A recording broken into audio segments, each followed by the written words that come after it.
Beast Boy, Chris Barnett, dance to the cage, dance in the cage, dance out of the cage, the flip. I don't know what was more impressive, the walkout, the knockout, or the actual celebration. For the first time, let's say hello to Chris Barnett with that big smile. How are you, sir? Nice to meet you. What's up, baby? I finally made it. You made it. Whoa. You made. This is bigger than fighting at MSG and getting a knockout, just for the record. Hands down. Hands down. Hands down. Now, Chris, when we were texting yesterday, and I didn't want to ask you over the text, but you said to me, I told you in Texas I would make it to your show. Can I just, I'm going to be on, I'm a straight shooter, Chris.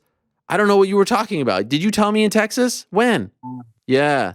You made me feel like you actually remembered the way you texted me back. I was like, oh, he actually remembered. No, I just said, I didn't want to make you feel bad. It was 2015. Alistair was fighting Roy Nelson. Okay. And we were in whatever that big hotel was. You had walked by and you saw me in my Huggy Bear outfit and you were like, hey, I've heard of you. And then Alistair had actually talked about me in the interview, talking about, we brought in Chris Barnett. He came through. He threw a couple of overhand rights and we made sure things were going to go right. And there I saw you in the hotel lobby and I was like, hey, man, one day you're going to interview me. And then boom, here we are. So, yeah, 2015, I told you, I was like, hey, I'm going to be on your show. And you were like, yeah, okay. And just kind of kept it moving. But no. Wow, here we are. Was I rude? I wasn't rude. I'm not a rude guy. No. You weren't rude at all. You were just kind of like, here goes another one. I'm sure you get every MMA fighter coming up to you, be like, yo, I'm going to be on your show. So, you did what you did. You didn't discourage me at all. Okay. You pushed me. You pushed me to this point, right. sir. That's right. Here we go. In 6 years, I was just waiting for you to fight at MSG and get a knockout like that, and then we would be good to go. That was it. That was clearly. That was it. Thank you. You caused all of this. By the way, you mentioned Huggy. Can I just say, I like Huggy Bear better than Beast Boy. Why did we make the switch? Yo, trust me. It's slowly, like a lot of people are like, yo, where's the bear suit? And I'm like, I don't know if Dana likes bear suits, y'all, but it's slowly, making its way back in like a symbiote suit. It's slowly grasping me again because of what I'm giving off, man. And like between the UFC staff and then now the people out there, the love that I'm getting, it's more of a Huggy Bear aura than a Beast Boy. Yes. mode. Yes. I agree. By the way, who gave you that nickname initially, the Huggy Bear nickname? The Huggy Bear, that's always been me. I had a fight with Jay White in 2000.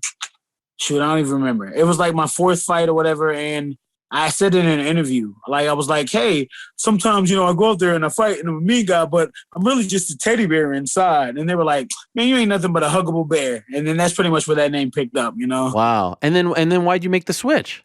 Where does Beast Boy come from? Because Beast Boy was originally my name.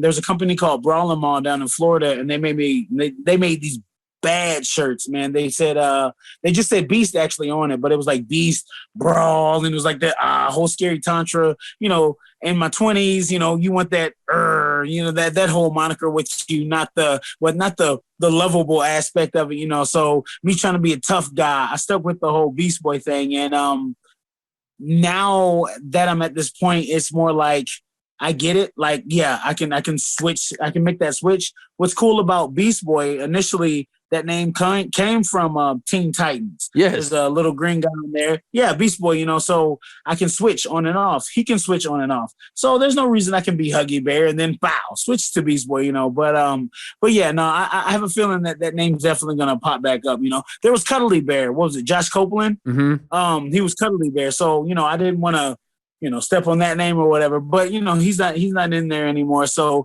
I might be able to bring that name back. And there's Mikey Davis, who's actually already Beast Boy. So, I might be able to bring back Huggy Bear. I love Huggy Bear. And I love when you wore the outfits too. Could I ask you, it's been 36 or so hours since the fight, since the knockout, since MSG. How has life changed for you? Do you feel a noticeable difference? Man. It's changed? Things just ain't the same for gangsters. It's wild, dude. It's drastically changed. Like I literally gained 100,000 followers overnight. Wow. I was trying to keep up with my Instagram and stuff, and I'm at this point now to where I'm ready to delete all of it. Hey, my boo just got here. Hey, boo. It's dude. Like I can't keep up with everything. And me at 48,000, I was able to keep up with the. Hey, man, I just want to let you know that this is going on. This is going on. I appreciate you, and I'm able to respond back to it. Every time I respond back to one person, there's 20 new ones that are just like, you know what I mean, of this and that. And my thing is I love giving back because technically the fighters wouldn't be anything without the people, you know? So the fact that the people give to me, I want to give everything back. And I'm doing my best to get back to everybody because there's stories in there sometimes that make you push that much harder. Like I've gotten the whole, I've been this much in my whole life and you made me want to change this and that, man, and I appreciate you. Reading those makes you just want to do so much better, you know, just in life, you know? So I'm not weeding through anything. If I'm late on responses, I'm late on I've got like other interviews and stuff that I promised folks, and it just kind of slipped to the side, you know, type thing. But I'm getting to it. I swear, I promise you, it might take however long, but I know I'm going to get to everybody and anybody that sent me something, especially a positive type of thing. I'm definitely going to get to you. Why do you think there has been, I mean, that was an incredible knockout, but we've seen knockouts before. Why do you think there has been such an amazing response to you? Why do you think people like you so much? When you did that in the cage, and I'm a freaking, I'm a nothing. I'm a microcosm in this. I was flooded. You better have Chris Barnett on Monday. You better. I was like, okay, I'm going to try. I'm going to try. Like, why do you think people love you so much? Why do you have that connection? It was weird, man. Like when they announced me for that performance bonus, I think that's like what I actually gave. You know, I came out, I danced, you know what I mean? We're in New York. I came out to the original Harlem Shake, you know, by Puff Daddy, who was on it? Puff Daddy, G-Dep, all them dudes on that, you know what I mean, on that track, you know. So I gave that aspect, you know.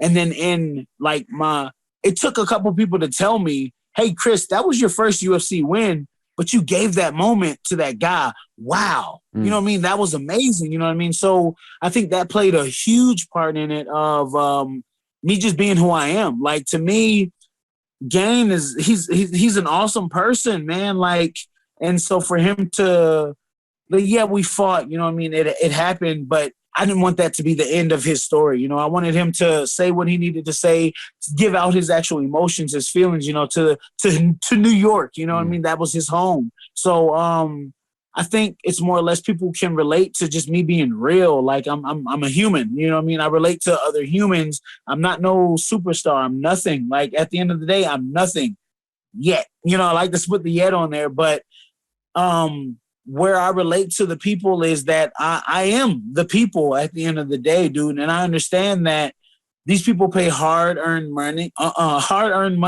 to watch us and do what we're doing. And my man was on his last fight. Why not give that to him? To me, this is just the beginning. So I'm okay with giving up that spotlight because I know there's going to be a next for me. This is it for him. He said it. This is it for him. So cool. We did what we did in that ring. Yo, you landed your shots. I landed mine. Mine were better that night. That was it. I said in an interview before the fight, it's going to feel like I'm fighting my friend, but I always want to best my friends, but just know we'll always be best friends at the end of it, you know? And that's why I feel like I'm with him, you know? And I said that, and I mean that when I said he's done, but he's not done, I'm gonna work with him. I know I'm gonna work with him because he's a 6'3" heavyweight now. So I know I'm gonna be able to not use him in that manner, but be able to go, hey, Gain, I need somebody that can throw straight rights at me. I need somebody that can do these kicks. I need somebody that can do that. And the relationship that I built with him now, I know it's going to be a good relationship to where I can reach out to him. Like him, Stipe, those type of guys, they always reach out to me to come help them. I know I can reach out to them now, you know, for the same type of help. By the way, do me a favor. When you call him to help you train for your fight, don't call him Gain, okay? Because his name is actually Gian. Uh-oh.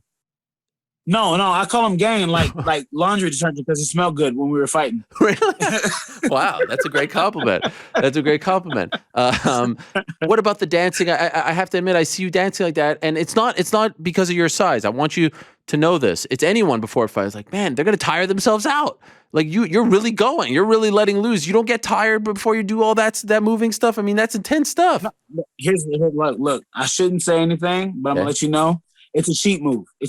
So At MSG, I swear they had the air conditioner on Ice Age. It didn't make any sense. It was frozen in there. And the dancing actually warms me up, gets that sweat going. So if any jiu-jitsu guys want to try to grab you early type thing, like I'm actually getting more of my sweat going in my workout that I tried to do in the back, but froze right up because you try to plan it to where the next guy is gonna, get knocked out or the next fight's gonna happen to where okay, I'm fresh, I'm ready, I'm good, I'm da da da. It never happens that way. You warm up. Okay, you got another 15 minutes because we're doing an interlude and we're gonna da da da da da to the fans. You're like, all right, what do I do now? So the dancing actually helps get the heart rate up. 1, 2, I can get a little sweat going, and then boom, I'm in there. I'm actually ready to go. I did my little Planet of the Apes walk when I got in there that time because I was like, I feel it. My heart rate's going. I'm good to go. I did the dance. I almost knocked out the security guard. Don't tell nobody else. I think people saw that. But yeah, the dance actually helps me get ready before I walk out there. Okay, your dance moves are incredible. I mean, I see them on your Instagram. And then I read this on your bio on UFC.com, and I don't know if you were joking or not, but the question that was asked of you was, when and why did you start fighting? And what you said was, I've been in combat sports since I was 4, and the reason why I started MMA is because of a dance battle I won at the club. Is that true? That's it. What do you mean a dance battle? How did that lead to MMA? So there was a spot in Florida, like we would all just show up to, little crews here and there. We would dance here, battle, blah, blah, blah, blah. It was, what was it? We weren't battling at per se, but we, just going around, boom, boom, boom. I had these guys that were looking for talent to go compete at this MMA event in Florida. And they walked up to me, they go, hey, every move you've done, you look very, you're very fluent to be such a big guy. You're doing all this martial arts type movement. Would you like to compete in MMA? At the time, I wasn't really even thinking about it, but it was like, why not? Well, so they hand me a little flyer for a fighter tryout. I show up to the fighter tryout. Now, when I tell you we're in the club, we're dancing. Yeah. I am chocolate wasted when I get this, you know what I mean? So I like nothing to brag about, but I am done. I get it. I have it still. Make it home, do whatever. The next day I look at it and I was like, man, this is at 10 o'clock. It's still in my system. Let's just be honest. So I show up to these tryouts and I'm doing great at the tryouts. Out of nowhere, you hear one of the coaches go, hey man, which one of y'all was out drinking last night? And I'm like, wow. But I'm still competing and doing great with these guys that haven't been drinking. So I'm not going to snitch on myself. So I'm like, yeah, man, y'all are crazy out here, drinking and stuff before an event. I do, actually, how I ended up winning the event was a spinning sidekick, actually. Wow. And I knew I had to get out of there. And I knew the spinning sidekick would shut it all down. It's a guy named Paul. I'm real good friends with him today, actually, still. I landed the spinning sidekick, and from there, the Drunken Master won the XFC event. So, but yeah, that's how I quote unquote got into MMA. That is was wild. a breakdancing thing from an invite. Now, would you call that finish? Would you call it a tornado kick? No, okay. I literally, my mom yelled at me when I got home. She was like, why they keep calling it a wheel kick? Why they keep calling it tornado? Da, da, da. It's a spinning hook kick. And I was like, I'm sorry. My mom's a black belt also in Taekwondo. So my whole family are all black belts. My daughter is a junior brown belt. She's on her way. My son, he's I think an orange belt right now. So he's on his way also. But so everybody in the family, everybody is a black belt. So we call it a spinning hook kick in Taekwondo. It's the way I threw it was wheel wise, but I ended up hooking it at the end. I don't know if you noticed the way my leg went at the end, and that's one reason why I caught him behind the head was because it was a hook. A wheel kick would have been like my leg would have stayed straight and gone all the way through, but I hooked it at the end. But wheel kick, hook kick, initially it's the same thing. It's the heel meeting at the head at some point. Now, how many kids do you have? 2. How old are they? What are we at? 8 and 6. Do they have any idea what their dad did on Saturday? Yeah. What's My their son reaction? actually was able to watch the whole event, Wow. but my daughter was here and there. She would peek in. She'd be like, "Is he? Is he?" Which is the same with my mom. And now my lady, she can't watch them. She can watch the beginning, maybe a little bit of the middle, and then the end. But other than that, but yeah, my mom, my daughter, and my lady, they definitely are on that. We just need you to win, get back, and have no bruises and stuff on your face, baby. Oh. Type thing. And yeah, again, you're a very charismatic guy. You're a very colorful guy. The celebration was incredible. And I'm wondering, like, could you even put into words Madison Square Garden, your long journey, 12 years at this point as a pro, everything you've been through, all the promotions, all the countries, you win like that at MSG, first UFC win. That all the momentum and the excitement leads you to do that flip and land right on your butt. Like, what are the emotions going through your body right there? It's amazing. Dude, like it was overwhelming, man. Like I couldn't grasp everything. Like there was a point to where I couldn't breathe, but I was still screaming at the crowd, stand up, and I was like, "How am I?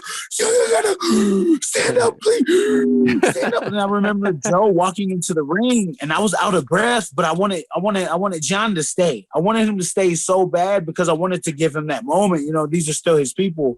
And I remember, I know Joe was looking at me like I might have been like some like dying dude of thirst because I was like, Joe, can he please stay, please? You know what I mean? And then I also didn't want to be a Michael Jordan meme of crying in there. So I had to suck back those tears quick because when I did the front flip, I landed and it hit so hard that was the move that my dad showed me a long time ago, Wow. like during my Taekwondo days, he showed me the fake the round and go ahead and do the spinning heel kick. And I was like, I just pulled that off, man. Like in Madison Square Garden. And I was just talking about like, yo, I got to do my Jordan effect when I'm in MSG. I got to shut MSG down type thing. You know what I mean? So the fact that all that had happened at once, dude, it was overwhelming to where I was like, hey, man, if anything, don't cry on this camera because you're going to be a meme the next day.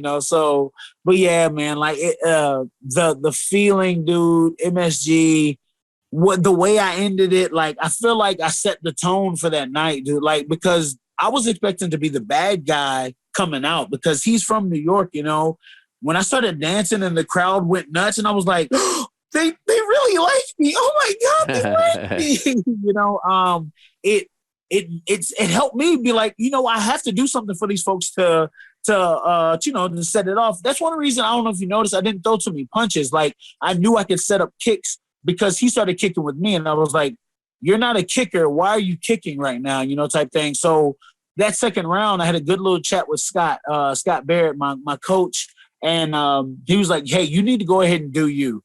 And that second round, I was allowed to do me, and boom, MSG spinning hook kick, man, spinning hook kick. Incredible. What a backstory. Is your father still around? Yeah. He recently, well, not recently, I guess about a year back, he had a stroke, and he was cornering me for a while, but with everything going on with him, flying and all this stuff, he can't corner me, anymore. So the vibe and everything. So that hit me. When I left, I was like, hey, I'm going to MSG to fight, and he, hey, you got to do you. He's still my one of my biggest critics, which is awesome because he was mad at me that I put my hand down for the spinning hook kick. He was like, if you would have did it clean, your hand would have been down, but good knockout, I guess. You know what I mean? Type thing. So it's cool to still have that from him, but but that stroke took a toll. He's not the same, but it's still there, especially with me, So to be able to have that, to be able to show him, to be able to talk to him about it and whatnot, and before I know, and deep down inside, he was like, yes. But outside, it was like, well, so here's what you got to clean up. You got to do this. You got to do that. Still dad at the end of the day, man. But yeah, no, he's definitely still here and still letting me know what I'm doing wrong. A lot of dads would do the exact same thing, especially the ones that, Right? taught you way back in the day. For those that have been watching the sport and follow the sport and not just follow the UFC, but all the crazy promotions, you can see online, like there were so many people that were so happy for you because they've seen you fight all over the world. these different promotions. For you, like, we don't see often in this day and age where you see people who are 3-0 make it to the UFC 4-0. You don't often get to see someone who debuted in 2009 finally get that first UFC win 12 or so years later. Have you even had a chance to reflect on everywhere you've been, on your journey, and how crazy it is that you're now a UFC fighter who just got their first win at MSG like that, top 10? Like, this is an amazing thing, man, and it doesn't often happen. Have you allowed yourself to smell the roses so far? No, and I don't want to, because you'll get complacent. You'll get complacent doing that, and my whole thing is I really feel like I have a huge advantage. I feel like somebody got a chance to hit the reset button on myself, but I was able to bring the knowledge before they hit the reset button. So I feel like Ultron almost, you know what I mean? Like, they try to get rid of me, but literally you try to get rid of me, but I still have what you tried to get rid of me with right here, and with what I'm doing now, I'm actually training like a fighter. I don't want to take away from anything that I've ever done in the past with anybody else, but I've never trained like an actual fighter. Now I'm actually training like an actual fighter, and the results are showing, the other stuff, yeah, I would train, I would do what I need to do. And it was per se, let me just throw this and try it. We set this up like, yo, this is going to happen because this is going to happen after it, yeah, like it's, I don't know. I don't even know how to say it, but it's amazing to be where I was at, to see where I'm at now, to know that this is just the beginning. Man. By the way, what pisses you off? Like, what makes you mad? You're constantly smiling. You have this infectious smile. I want to hug you right now, for God's sakes. Is there anything that really makes you mad? Like, what are your pet peeves? Getting hit in the middle of my back, as my lady just said. Like, when you giving somebody a hug and somebody does that hard to your back. My back is ultra sensitive, like that. But other than that, nothing. Like, really, I can adapt to any situation. So therefore, if I find something that's making me feel I can be like, you know what? I don't like that person, but they are wearing red, and I like the color red. Wow. So therefore, boom. You know what I mean? So it's one of those mind things that I think being a little brother has always helped out with, because just in case big bro's mad about something, hey guy, let me tell you something. There's a basketball right there. You want to go shoot that? Yeah, that makes you happy. Let's go shoot that basketball. You can beat me in basketball right now. You don't have to worry about being mad about whatever happened. We can go play basketball. That's always been my mindset. Like, in any situation, there's some type of positive in it. Like, even if you're, I don't want to say it in this way, but if you're getting tortured, you be like, yo, I really admire how much these chains are restricted.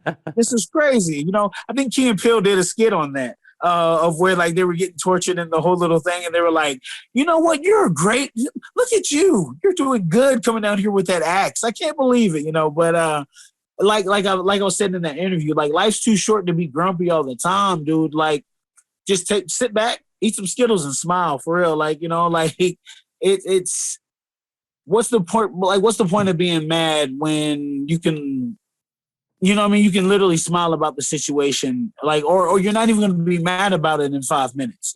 Like, take a grasp of what's going on. I understand serious stuff goes on, but if you can take a chance, dial it in, look at it, really, in 2 weeks, are you still going to be thinking about the same thing? Are you always at this energy level? You're like at a 12 on a scale of 1 to 10. Always? Maybe we should ask your boo that. Not always. There's times to where I can turn it off from a 12. I can get it to like a 6 to where I need to be serious. But no, for the most part, it's I've never known it to be a bad thing. Like, people accept it, and even in a bad situation, hey, Chris, boom. There was times to where Alistair would just bring me around for fights that had nothing to do with me. Stefan Struve, Andre Arlovski, stuff like that. Nothing to do with me, just for my vibe. He was like, hey, Mr. Barnett, I like the way you think, your vibe, and some things that you do. I like it. Next time, we'll go get some tikka masala, and we'll do good. And it's just like, yeah, cool. You know what I mean? So he would bring me out just because of my vibe, dude. And that's what I like. I don't know, man. Like, literally, like, live, love, laugh, man. Like, if you can live by those things, it's amazing how your your mindset will change, man. Like, not to, be on some whatever type stuff, but it's a lifestyle that if you can grasp and just stop back and just be like, okay, wait, why? It changes a lot of things, you know? You hear from Alistair? Yeah, actually we've talked. He invited me out to Thailand a while back. I haven't talked to him since he picked up the whole Rico Verhoeven thing. But like since Saturday, did he reach out to you? No, I haven't talked to him yet. He might have. I have so much. Okay. Dude, I haven't been able to, like, my mom, the only reason I talked to her is because she came to my face and like, look, boy, I know you see my message. Let me tell you something right now, type thing. But yeah, no, like it's a lot. Like, I've picked up 100,000 new people. So, and I'm the type of person to try to get back to everybody, so it's been a lot. If he has, I'm sorry, I will get to him. But yeah, no, I haven't seen anything yet. There's been some other people that I've reached out to. They've definitely reached out. Tommy Lee reached out to me, the musician. Come on. Tommy Lee. The Pamela Anderson guy? Yes. Legend. Pamela Anderson guy. What? Yes, him. Gary Vaynerchuk, like, he reached out. And Gary Vaynerchuk hit me with a message that was like, he was just happy that I was a good human. That right there made me cry. I was like, thank you. Like, like, wow, man. I don't know if he's in the building because I know he's a New Yorker. Yep. So I don't know if he was there or whatnot. But like, yeah, like, I've gotten a lot of hits here and there from top people right now. And I'm trying to get back to everybody. Just know I'm not ignoring you. No. It's just a lot. It is a lot right now. And by the way, I love the hair. I have to say. Oh, right? I'm about to go bald, though, man. Yeah. That little Fu Manchu half thing that's there, it's about to go. You're hanging on. Hanging on for no reason type things, yeah. What do they say in the Bible? Sam, when he cut his hair, he lost his power. So now that I won this fight, I can cut it and I can regrow it and get my power back. Let's go. Let's go. Last thing, you think you're done for the year, or are you trying to get in one more time? No, I told them if any heavyweights next week got hurt, I'm ready. Wow. You know what I mean? Like, yeah, dude, I'm still on weight. I'm still ready to go, so I'm ready to go, and I know Dana likes guys that like to fight, and right now Dana likes me. I heard him in the presser, so I'm more than willing to go, if they need somebody. Clearly they know I'll take a fight on 8 days notice, but I've had a training camp with me, so there's nothing I can do but build, from that. So I'm ready to go. I actually got called out by, oh my God, I forgot his name. He just fought Arlovsky and lost. The guy who just fought Arlovsky? God. Yeah. We just had him on the show. Carlos Filipe. Is it Carlos Filipe? Yeah. Carlos Filipe. There you go. He called me out in a respectful way. He was like, yo, we can have a good fight. He's a top name. Like, he's a ranked up there higher than me. I would love that fight, So, anything like that, dude. And not in a disrespectful way. I'm more than happy to fight anybody at any time. I proved that with fighting Rothwell on that 8-day notice.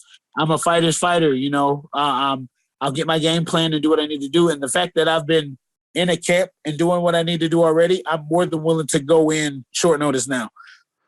What a joy you are, my man. That was so much fun to watch. Appreciate it. And honestly, I mean, you alluded to it, like the way you handled the post-fight with John in his retirement fight and his final moments in the cage. I mean, it just said a lot about you. You are a good dude. You're a mensch. Where I come from, we call people like you mensches. You know what a mensch is? No, it sounds crazy. It sounds like no. A mensch is like a good soul. It's a Yiddish term. It's like a good, kind soul, and that's awesome. I mean, we just met, but I feel it. You are that guy. So much respect. Congratulations, and I'm happy that you finally got on the show. And I can't wait till you're back on the show. You are going to be back, and I can't wait for your next fight as well. Well done, Chris. Awesome. I appreciate it, man. Thank you so much. All right, we'll talk to you soon. There he is, Huggy Bear, Beast Boy, Chris Barnett. How great is that? Beautiful stuff from him. Great win.